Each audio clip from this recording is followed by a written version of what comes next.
అనగనగనగా ఒక ఊరిలో సీతయ్య అనే రైతు ఉండేవాడు. అతని వద్ద ఒక గుర్రం ఉండేది.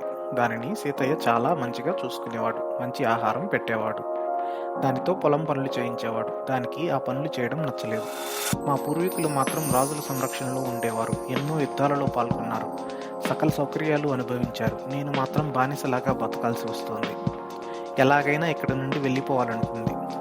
ఒకరోజు రాత్రి ఒక దొంగ సీతయ్య ఇంటికి దొంగతనానికి వచ్చాడు.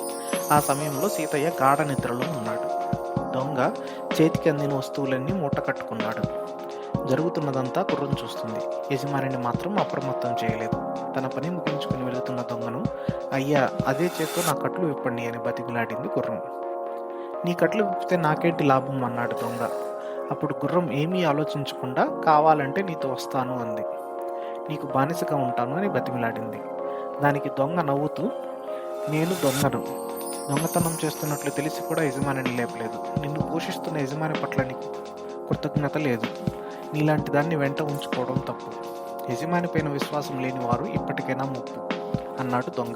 వెంటనే గుర్రం ఆలోచించి, దొంగకు ఉన్న తెలివి కూడా నాకు లేకపోయింది అనుకొని యజమాని పట్ల విశ్వాసంతో ఆనాటి నుండి అన్ని పనులు చేయసాగింది.